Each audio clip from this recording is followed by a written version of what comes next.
Bienvenue donc à Mind & Market. Penses-tu que participer au Mind & Market a eu un impact sur ton réseau? Sans déconner. Bon allez, c'est parti. On commence. Que souhaites-tu à Mind & Market pour les 10 prochaines éditions, John? Vu que ça fait déjà 10 ans aujourd'hui, on va être à 1000 participants, donc je dirais dans 10 ans, 10 000 participants, ça serait pas mal quoi. Je souhaite qu'il soit une référence dans le milieu start-up marché et je souhaite aussi qu'ils aient de plus en plus de pépites qui soient passées par Mind & Market, qui deviennent des entreprises vraiment à succès de manière internationale. Je vous souhaite toujours autant de succès et aussi garder toujours la bienveillance par rapport aux porteurs de projets. C'est qu'il y a aussi de voir l'enthousiasme de plus en plus aussi de chefs d'entreprise, de personnes qui ont une certaine expertise et qui peuvent venir mentorer ou conseiller les porteurs de projets. L'idéal, c'est d'être à plusieurs pour... D'accord ? C'est pour ça qu'on a créé Mind Market aussi. Ben oui, regarde, on s'est bien complété, nous deux. Oui, exactement.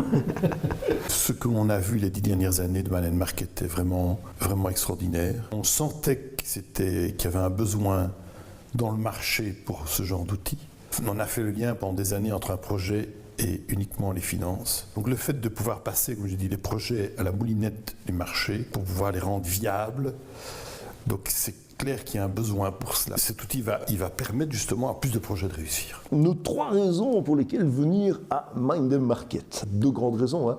Plein de projets, plein de startups et tout l'écosystème des gens, je dirais, dynamiques et actifs dans l'entrepreneuriat wallon francophone se retrouve à Mind & Market et donc c'est forcément l'événement à ne pas rater. Mind & Market, ça reste le top de l'innovation. Moi, dans mon métier de banquier, je dois rester connecté et c'est de facto un endroit où je dois absolument être. La deuxième raison, c'est que c'est très certainement aussi un endroit de networking.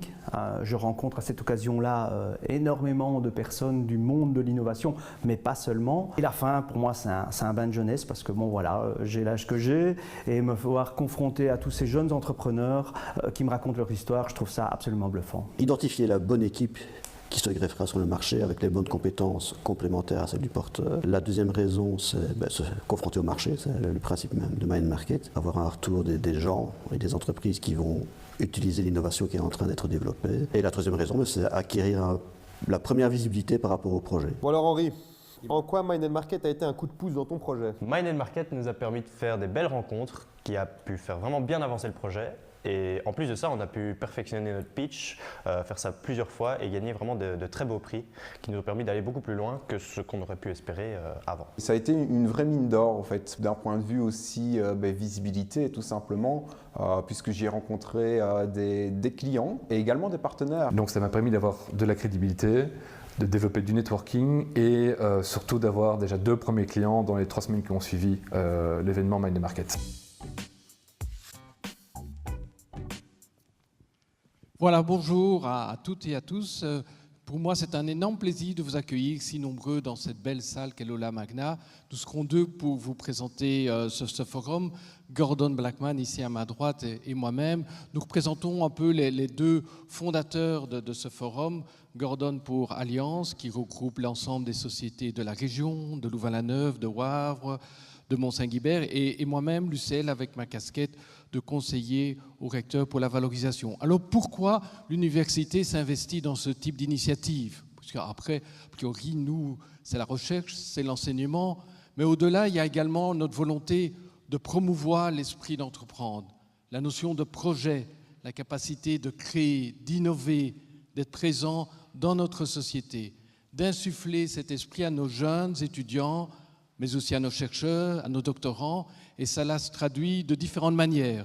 On a créé il y a déjà pas mal d'années le projet de formation CPME, dont de nombreux étudiants sont ici aujourd'hui dans cette salle, cette formation pluridisciplinaire qui consiste à donner les outils pour encourager nos étudiants à créer leurs propres entreprises à l'issue de leurs études. On a une mineure en esprit d'entreprendre pour les plus jeunes étudiants.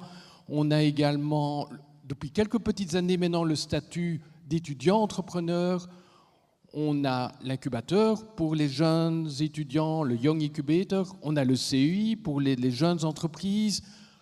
Bref, de nombreuses initiatives qui vont tous dans le même sens et qu'on a regroupés autour de ce qu'on appelle le LIN, le Louvain Innovation Network. Et donc aujourd'hui, pour moi, c'est un énorme plaisir d'être ici parmi vous, de pouvoir encourager ce forum qui réunit des jeunes entrepreneurs, des gens qui ont des idées, des projets, avec des personnes qui ont un peu plus d'expérience. Alors tout ceci est rendu possible grâce à de nombreux soutiens qu'il nous faut citer aujourd'hui. Naturellement, un des principaux soutiens est la province de Brabant Wallon. La province contribue énormément à l'organisation du soutien, elle est également à l'organisation de ce forum, elle est également présente au CEI, à notre incubateur.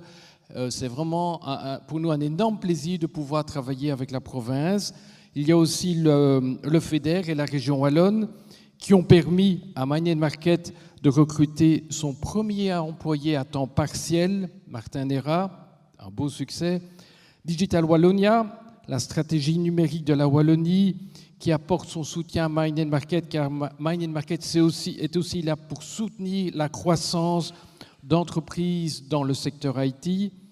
Et il faut noter que Digital Wallonia sponsorise aussi l'ensemble des forums, puisque Mind & Market a eu des petits-enfants dans la région. Gordon vous en parlera dans un instant. Un nouveau sponsor, Hello Crowd, une plateforme de crowdfunding qui supporte l'ensemble des forums. D'autres, la société Coan, B12 Consulting, InBayWay, ING, Digital Bayway, Mensis, Watson et Crick. Et naturellement, il y a aussi une personne. Cette personne, c'est le père, c'est le fondateur, c'est le metteur en scène, c'est le réalisateur. Je veux parler naturellement de Jean-Marc Simous, que je vous propose d'applaudir très très chaleureusement.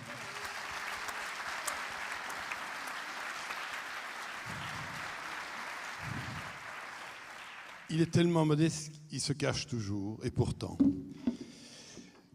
J'ai beaucoup de mal à rentrer dans le parking, et j'ai dit à Jean-Marc, quand on pense qu'il y a 3 ans, on se disait, mais c'est pas possible, on va pas aller à l'Olamania, c'est beaucoup trop grand pour nous, et puis voilà, cette année-ci, on accueille, je crois qu'il y a 1000 visiteurs attendus, donc 1000 inscrits, c'est fabuleux, par rapport à 750 l'année passée, avec 120 projets.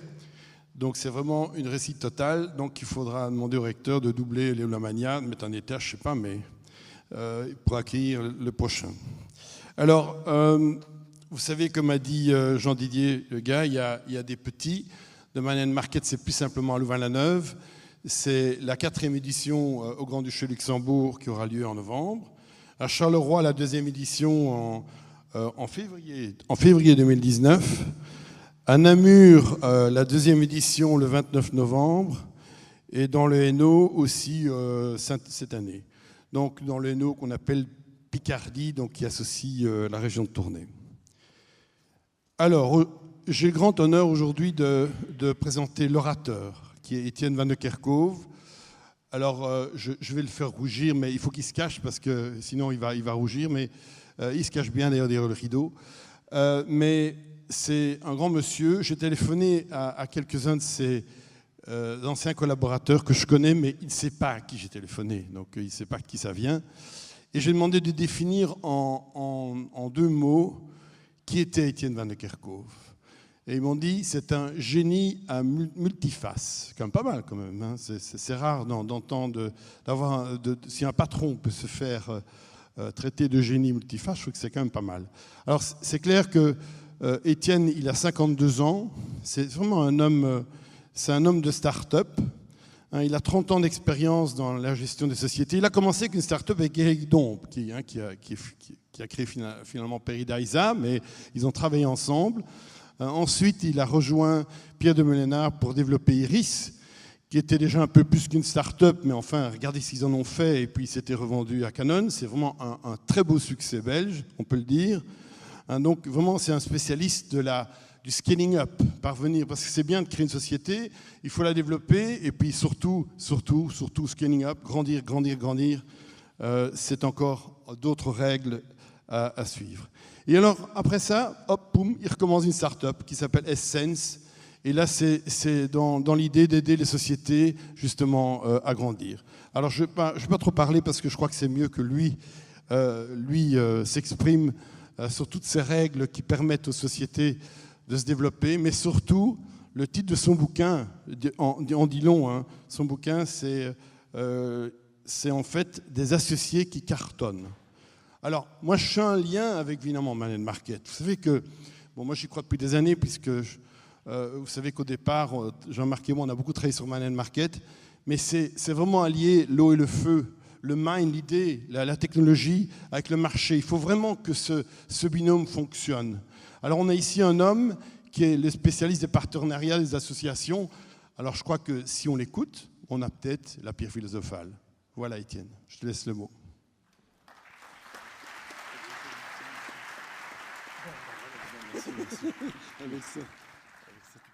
Bon, ben voilà, bonjour à tous. Merci Gordon. Je retiendrai quand même l'histoire du génie, je ne sais plus ce que tu as dit, mais là, j'espère que je ne vais pas vous décevoir après ça. Bien, alors d'abord, je suis très content d'arriver dans une salle, une enceinte universitaire, et pour la première fois avec mes copions. C'est tellement plus rassurant. Et donc, je voudrais évidemment d'abord remercier aussi Mind & Market de me donner l'occasion de vous parler d'un thème que j'adore, des associés. Combien parmi vous sont associés dans un business? Quelques-uns déjà. Merci. Combien rêveraient d'être associés dans un business? Il y en a déjà moins. Bon, eh bien, je sais que la journée est importante pour vous, puisque certains d'entre vous vont se rencontrer aujourd'hui, ceux qui seront peut-être leurs associés demain, que ce soit des investisseurs, que ce soit peut-être des gens qui ont les compétences qu'ils n'ont pas. Et donc, je suis ravi d'introduire ça, parce que c'est forcément un thème très, très important. La Belgique, c'est une terre d'associés. Est-ce que vous savez qu'en Belgique, il y a 460 000 sociétés, donc avec au moins 2 associés. 460 000. Alors ça va évidemment du boucher qui travaille avec son épouse, jusqu'à la société cotée, les sociétés familiales, etc. Mais aussi plein de start-up, de spin-off, où il y a des gens qui s'associent parce qu'ils se complètent ou pas, et peut-être aussi parce qu'ils ont besoin les uns des autres. Alors, on connaît tous des associés célèbres. Procter et Gamble, ok. Ah non, pas celle-là. Ernst et, allez, Hewlett, Coca. Bon, alors, on va faire plus belge. De Vos. J'aime bien celle-là. Dis De Vos. Wellemans. Dis, pourquoi c'est comme ça que notre business il cartonne? Oh, je sais pas, De Vos. Mais c'est parce qu'on est associés. Hein. Voilà, alors, il n'y a pas d'hasard. Alors voilà, je vais très, très brièvement, quand j'ai eu l'idée d'écrire ce bouquin l'an passé, je me suis isolé pendant un mois. Mais qu'est-ce que j'ai tout appris en ces 30 ans de mes erreurs et des choses qui ont bien marché et qui pourraient inspirer les gens qui sont associés et qui parfois vivent ça bien, parfois moins bien, qui voudraient s'associer mais qui ont peur de le faire et qui disent mais qu'est-ce que je pourrais faire pour que ça marche? Et c'était l'idée de départ, c'était de découvrir et de retrouver dans tous les souvenirs, dans tout ce que j'ai vécu, ce qui peut aider les gens à réussir leur association. Et vous allez voir que je crois très très fort dans les associations et j'ai toujours été associé et je suis d'ailleurs très fier qu'ici au centre se trouve un de mes associés et on va l'applaudir parce que Pierre de Meulenard. Voilà. Et non des moindres. Alors, bien sûr, on peut être associé pour des tas de raisons. Et dans la préface du bouquin, pour ceux qui auront, peut-être il y en a qui l'ont déjà lu, d'autres vont peut-être le lire, c'est Éric Dombe, mon premier associé, qui a écrit la préface. Et c'était très intéressant parce qu'il avait une toute autre conception de ce que c'est d'être associé que moi. Pour lui, être associé, c'est partager l'aventure, c'est être dedans tous les jours, se battre sur le terrain, être au front. Alors que pour moi, être associé, ça commence par déjà être dans le capital ensemble, avoir pris un risque, investir ensemble. Et ça, pour Éric, c'est un actionnaire. Et en discutant avec lui, on s'est rendu compte qu'être associé, ça peut prendre beaucoup de facettes. Alors pour ceux aujourd'hui qui ne sont pas associés dans le capital avec d'autres gens, rassurez-vous, tout ce que je vais vous expliquer, les partages d'expériences, ça pourra vous être utile aussi. parce que ça peut marcher aussi avec des gens avec qui vous n'êtes pas associés dans le capital, mais avec qui vous partagez l'aventure.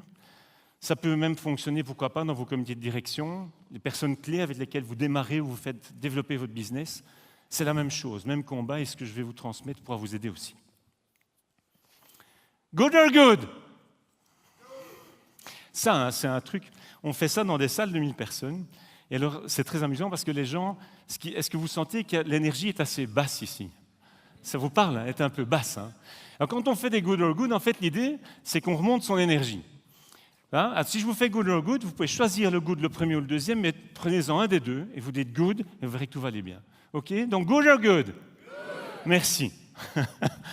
Alors, le 30 octobre 1989, pour la première fois, d'abord j'ai créé ma start-up. Combien ont créé une start-up ici dans cette salle? Super. Bravo. Bravo. C'est ça qui fait que ce monde grandit. Le monde, il a besoin de vous. C'est les gens qui créent des boîtes, qui voient qu'il y a des besoins, qui disent « mais attends, ces gens, ils ont ce besoin, mais j'ai une solution pour ça. Et je vais créer cette solution. Et je vais la vendre. Et je vais engager des gens pour m'aider à le faire. » C'est vous qui créez le monde. Et donc bravo en tout cas de l'avoir déjà fait. Moi, j'adore les entrepreneurs, et la première fois que j'ai créé une boîte, donc il y a 30 ans à peu près, c'était donc avec Éric Dombe. Et en même temps qu'on signait la constitution de la société, c'était mon premier contrat d'associé. Au bout de quelques années, Éric, qui a toujours beaucoup aimé les oiseaux, depuis tout petit, s'est lancé dans un tout autre projet dans lequel moi je n'ai pas cru. Et donc il l'a fait avec d'autres associés. La bonne nouvelle, c'est que même s'il aime beaucoup les oiseaux, que ce soit Éric ou moi, notre association s'est terminée sans qu'il y ait de pigeons. Et donc, je suis parti sur une autre aventure où j'ai rejoint Pierre, et on a eu des années fantastiques où cette société, Iris, s'est développée et est devenue un acteur de dimension totalement internationale. Et donc là encore, avec un associé, deux associés, avec Pierre Rion aussi, pendant un temps, et cette boîte a grandi. Et puis après maintenant Essence. Et je me suis dit, et c'était le point de départ, qu'est-ce qui fait que dans certaines boîtes, les associés, c'est un moteur extraordinaire pour faire grandir une boîte, pour la porter, pour la pousser. Ça crée plein d'énergie. Que dans d'autres boîtes, c'est juste l'inverse. Les associés, c'est des boulets, ils ralentissent la boîte, ils consomment de l'énergie, ils font que tout va moins bien. Je ne sais pas s'il y en a qui ça parle dans la salle. Ils n'osent pas lever la main. Ouais. Ben, j'en rencontre pourtant beaucoup. Qu'est-ce qui fait cette différence? Et c'est à ça que je voulais répondre en quelques minutes. Est-ce que ça vous intéresse? Ah, merci. Je gagne du temps. Alors, dans le bouquin, vous trouverez, ceux qui ont envie de lire, plein de bons sujets. Je vais juste le reprendre parce qu'il y a un thème qui m'est très cher. Depuis 30 ans que j'ai des associés. Mon associé actuel s'appelle Pierre Sornin. J'ai beaucoup de Pierre dans ma vie. Et Pierre Sornin, c'est exactement mon contraire. Tout le contraire. Et c'est une vraie question. Faut-il s'associer avec des gens à qui on ressemble? Faut-il s'associer avec des gens qui sont très différents de nous? Ou est-ce qu'en fait, il n'y a pas de règle? Et quoi qu'il en soit, qu'est-ce qu'on va pouvoir mettre en place pour que ça marche? Alors,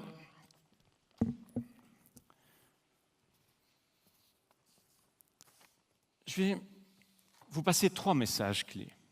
3 messages qui, pour moi, sont l'essence de ce que je pouvais vous transmettre en quelques minutes.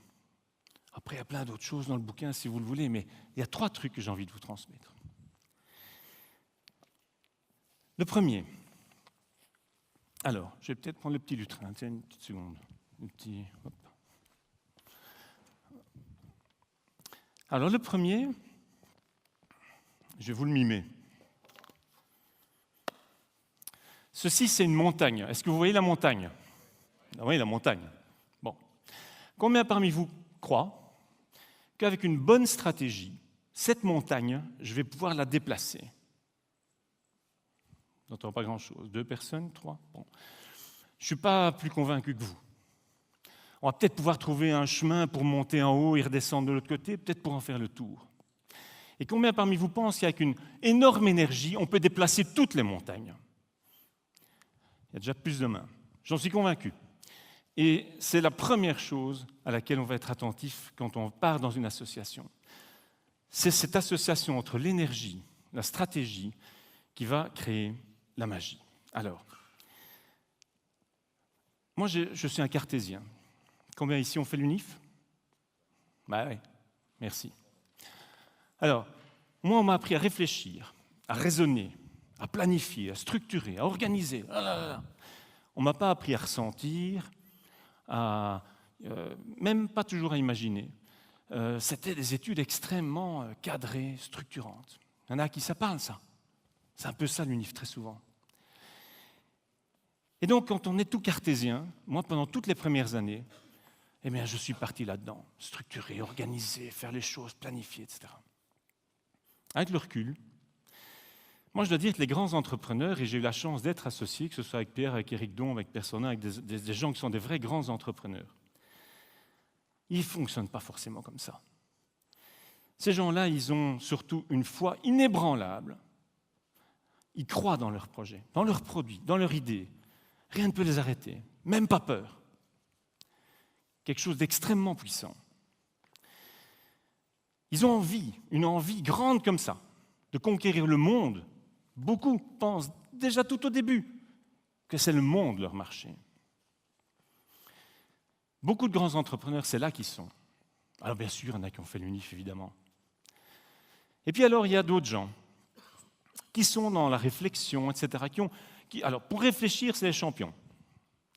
Par contre, pour passer à l'action, pour y aller, pour oser, combat très différent.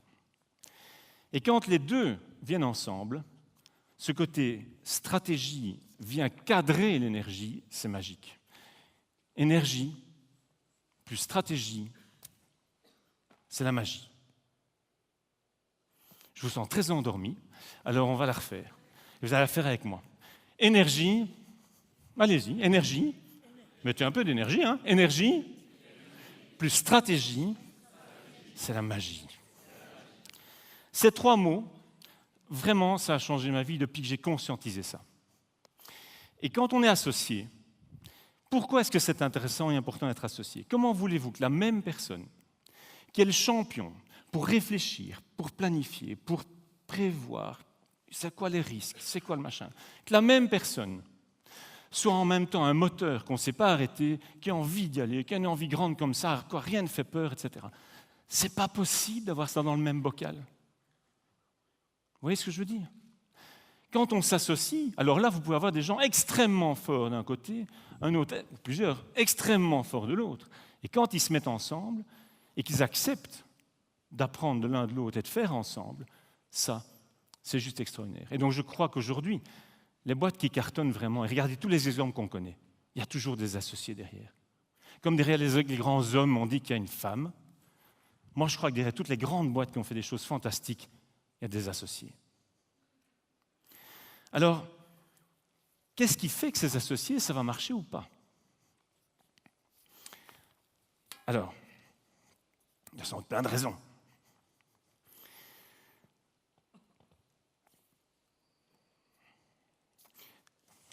Je regarde mon timing parce que Jean-Marc m'a bien eu. Il m'a dit, écoute, d'abord, tu as 3 heures pour présenter le sujet. Puis après, j'ai compris qu'en fait, il voulait dire que je devais avoir fini à 3 heures. Bon, donc on va aller à l'essentiel. Pour donc s'associer, pourquoi est-ce que ce serait si difficile? Il faut trouver la bonne personne. Hein? Bah oui. Et comment est-ce qu'on va savoir que c'est la bonne personne? On va quand même pas aller se faire une psychiatrie avant ou une psychanalyse pour savoir est-ce que c'est la bonne personne ou pas.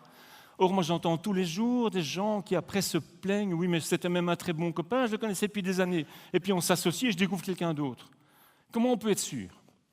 On ne peut pas. On ne peut pas. Et vivez avec l'idée, on ne peut pas être sûr. Et donc arrive le deuxième message important. Le premier, c'était énergie plus stratégie égale. Merci, il y en a 2 qui écoutent. Et alors, le deuxième message, c'est qu'au-delà de travailler sur votre business, il faut aussi que vous travailliez sur votre association, la relation entre associés. On a tous tendance, et ceux qui sont dans des startups, il y en a beaucoup ici, de travailler à fond les manettes sur le contenu, sur la boîte, la stratégie, le plan, business model, on va tout faire, et lean, et trucs, et machin, et on va mettre un peu de Scrum et tout ce qu'on veut. Et puis on oublie une chose, c'est la relation avec les associés. Or, c'est clair, il va y avoir des frictions, il va y avoir des difficultés, vous allez avoir des vrais désaccords. Ça va venir, même entre copains. Qu'est-ce qu'on peut faire pour éviter que ça ne dérape et que ça fasse exploser le projet? Il y en a ici qui ont vu des copains, ou peut-être vous-même, dont la boîte elle a explosé à cause de la relation entre associés. Mon expérience, c'est que un désalignement entre associés, ça tue une boîte de manière bien plus sûre que le meilleur de vos concurrents ne pourra jamais le faire. À l'intérieur, l'ennemi, s'il est à l'intérieur, ça va détruire la boîte. Et donc, comment faire pour éviter que ça arrive? Est-ce que ça vous intéresse? J'espère, parce que c'est ce qui change la vie. Alors, ce que j'ai appris, y compris en faisant plein d'erreurs, c'est que pour y arriver, il faut vraiment travailler là-dessus.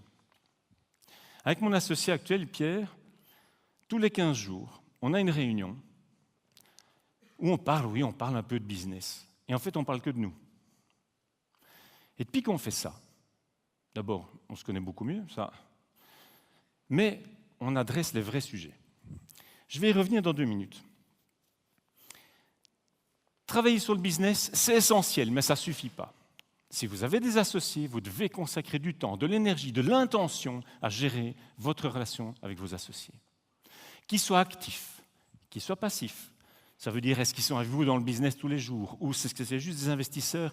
Vous devez passer du temps à vous aligner, à revenir sur « mais pourquoi on fait ça? C'est quoi ce projet? Pourquoi ça a du sens?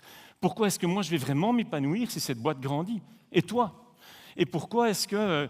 quels sont les comportements essentiels qu'on a besoin? C'est de quoi qu'on a besoin dans cette boîte? Quelle culture, quel type de personne? Si on n'est pas en train de parler de ça au-delà de simplement, comment est-ce qu'on fait ici? C'est quoi le plan? Est-ce qu'on est en train de l'exécuter correctement? C'est quoi les KPI? Si on n'est pas à un autre niveau, entre associés, vous avez toutes les raisons statistiques de savoir que vous allez dans le mur, tôt ou tard.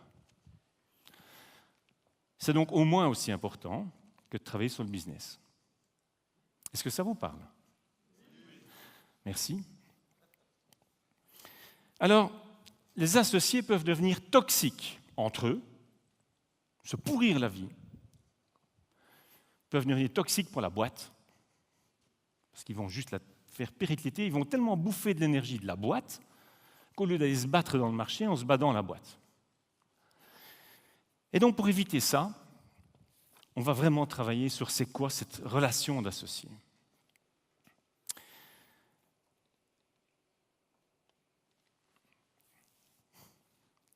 Combien parmi vous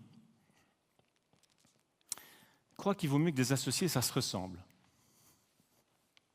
Pas beaucoup. Ok. Combien parmi vous croient qu'il faut plutôt être très différent? C'est amusant, c'est presque un sondage minute. Donc vous êtes beaucoup plus dans il faut être différent. En fait, on s'en fout complètement. Complètement. Tant mieux si vous vous ressemblez, ça va vous rassurer. Vous allez vous comprendre plus facilement. Tant mieux si vous êtes différent. Vous allez être obligé de sortir de votre zone de confort. Combien parmi vous croient que quand on crée une boîte et qu'on veut la développer, qu'on veut conquérir le monde, il faut un tout petit peu sortir de sa zone de confort? Eh bien, commencez avec vos associés, qui vous fassent sortir de votre zone de confort. Donc c'est bien qu'il y ait une bonne différence entre vous, et puis des ressemblances sur d'autres sujets pour que vous puissiez vous parler plus facilement. Très bien. Mais il n'y a pas de règle. Les deux sont bien. Exploitez le maximum. Et donc mon deuxième grand message, c'est consacrer autant d'énergie à gérer votre relation avec vos associés que le business lui-même. Alors il y a évidemment un troisième message. Et ce troisième message, c'est oui, mais ok, comment on va faire ça? Comment? Eh bien, combien parmi vous croient que moi je suis plutôt un gars cartésien? Je l'ai dit. Je viens de là, je vous jure, il y en a sans doute d'autres dans la salle. très cartésien, on nous a appris ça à l'école. Moi, à mon époque, on ne m'a pas appris la créativité à l'école. On m'a appris, tu fais ça comme ça, et c'est comme ça, et tu as des points parce que tu l'as fait comme ça, et on ne te demande pas comment, comme ça. Okay, bon. Et à l'UNIF, ça a été du même tonneau. Donc moi, je suis grandi là-dedans, j'ai connu que ça. J'ai mis des années à comprendre que le mot émotion n'est pas un vilain mot, que business et émotion, c'est compatible, et qu'en plus, ça nous rend plus forts. Je vais juste développer ça avant de céder la parole à Jean-Marc.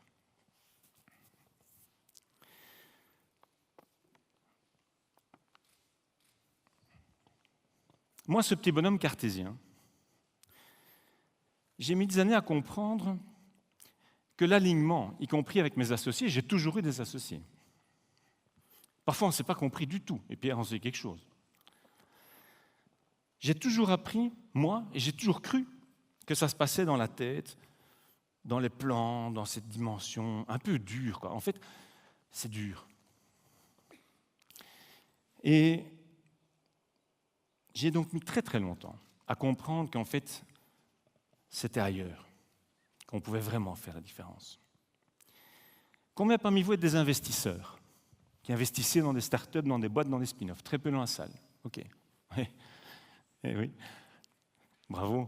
Il en faut beaucoup aussi, hein, donc chapeau. Ça en plus c'est les mêmes. C'est marrant. Ils créent des boîtes et puis ils investissent après. C'est génial. Ils changent vraiment le monde 2 fois. Alors, si vous êtes des investisseurs, vous avez une mission extraordinaire. C'est en fait d'arriver souvent à canaliser cette énergie que des jeunes gars qui y croient dur comme fer, ils sont sûrs d'avoir raison en plus. Hein. Ah bah oui, évidemment. Ils sont pétris de certitude et go-go. Pas souvent des jeunes qui arrivent à se dire tiens. Au fait, est-ce que je doute peut-être un peu ou pas? Et ils ont besoin d'avoir de la contradiction, et souvent, ce sont les investisseurs qui les rappellent à la réalité. Alors, ça se passe dans le monde encore très mental. Et à côté de ça, arrive une toute autre dimension, qui est la dimension, osons le mot, spirituelle. À quoi ça sert, cette boîte? Ce que je découvre tous les jours, depuis les années maintenant où je fais ce métier, c'est à quel point, quand les gens y croient, et que ça a un sens pour eux, et qu'en fait, quand eux voient leur boîte grandir, c'est eux qui grandissent. Que quand eux grandissent, leur boîte grandit. Développement personnel, développement business, même combat. Et que quand ils sont animés par ça, et que cette boîte grandit, et qu'ils sont à plusieurs à croire à ça, et qu'ils le font ensemble, et qu'ils y arrivent, ça, cette énergie-là, elle est extraordinaire, elle est vitale. Et ça, ce n'est pas du tout dans les plans.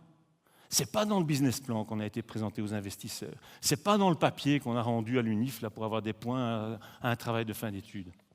Mais c'est vital.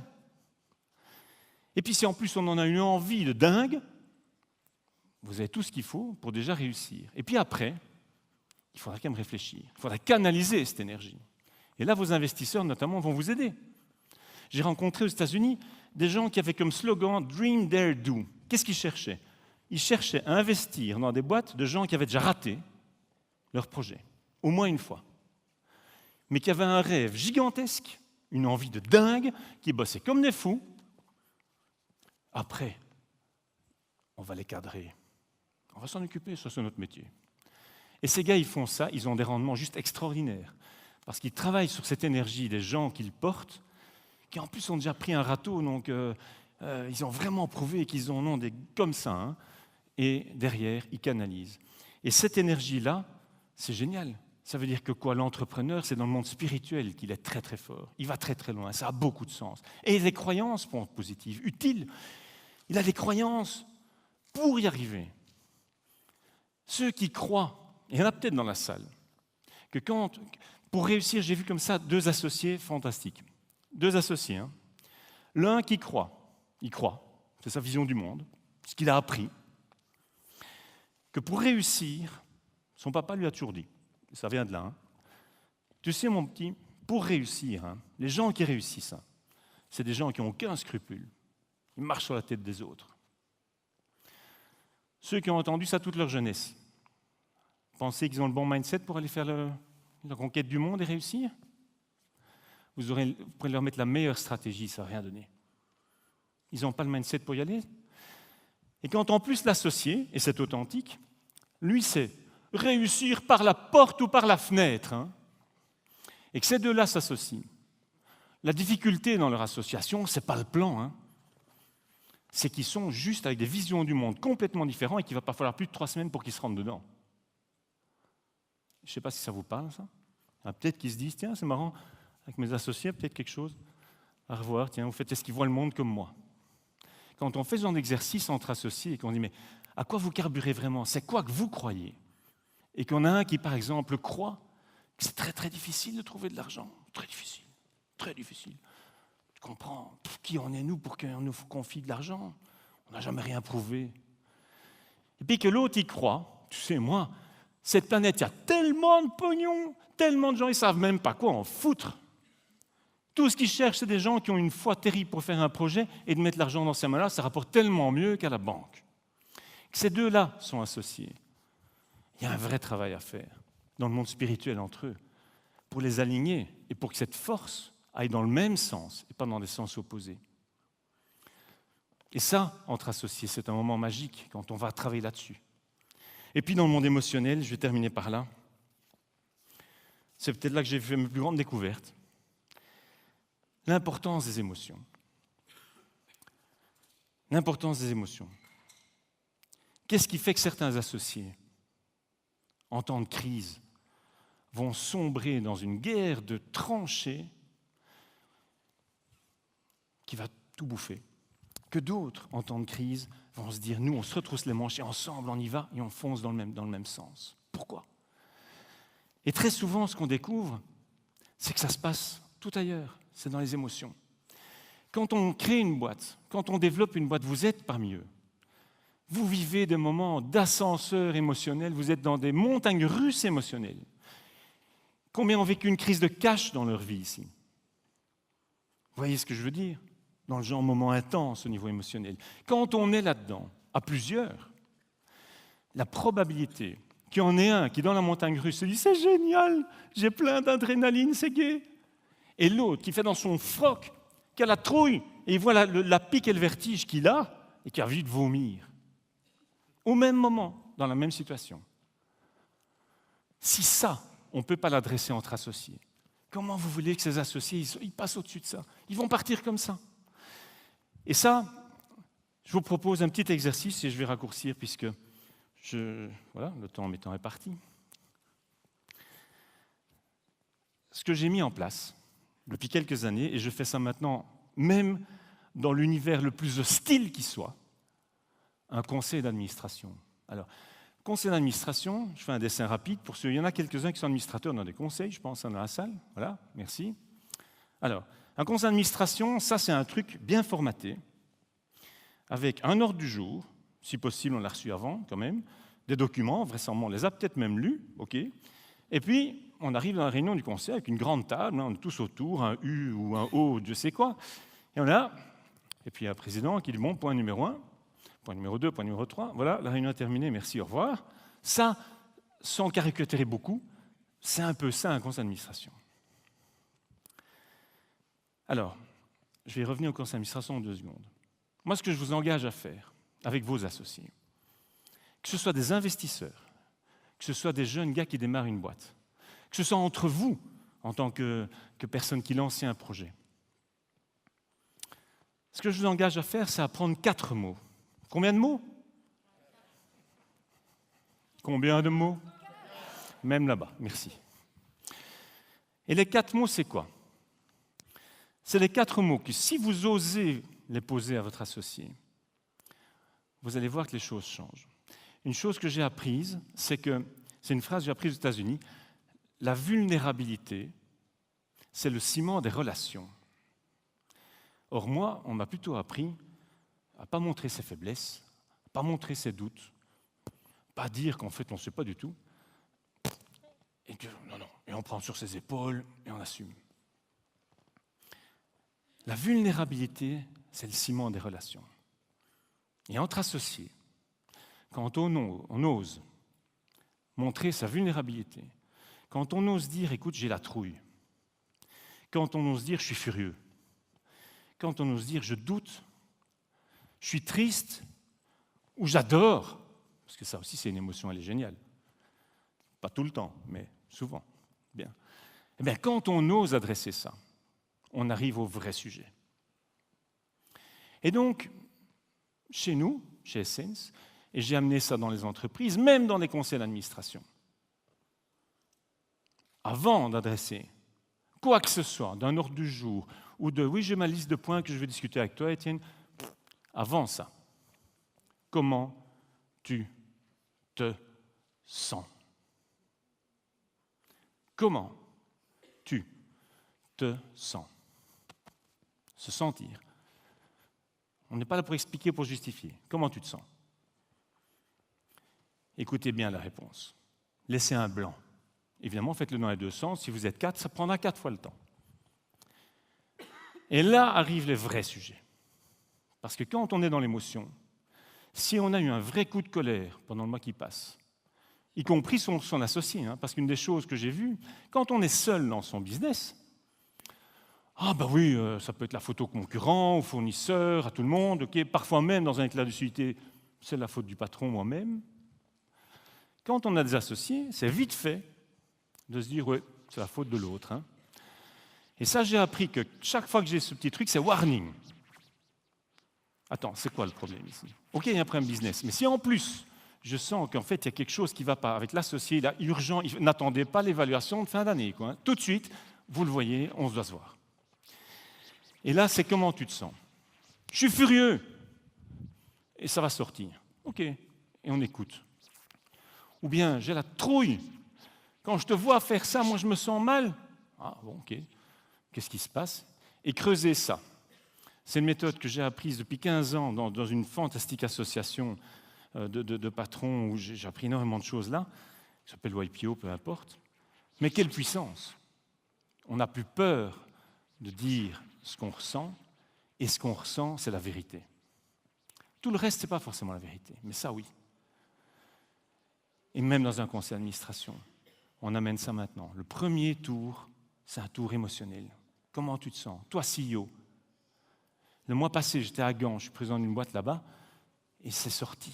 Un truc énorme qui n'était pas à l'ordre du jour. C'était énorme. Problème fondamental dans la direction de cette boîte. C'est une boîte qui est dans toute l'Europe. Et bien là, on a changé l'ordre du jour. Et donc, ça, comment tu te sens? Quelle puissance? Ça fait la différence entre des entreprises dans lesquelles les associés ronronnent et les entreprises associées cartonnent. Combien ont envie de cartonner? Merci. Alors retenez ces 4 mots-là. Comment tu te sens? Énergie plus stratégie égale magie. Travaillez sur votre association largement autant que sur votre boîte et osez aller dans l'émotionnel. Pour faire baisser la pression, osez les émotions. Je vous souhaite une plein de découvertes, de rencontres, peut-être vos futurs associés. Et puis Jean-Marc, c'est à toi, je pense, d'introduire le reste de la journée. Merci à vous.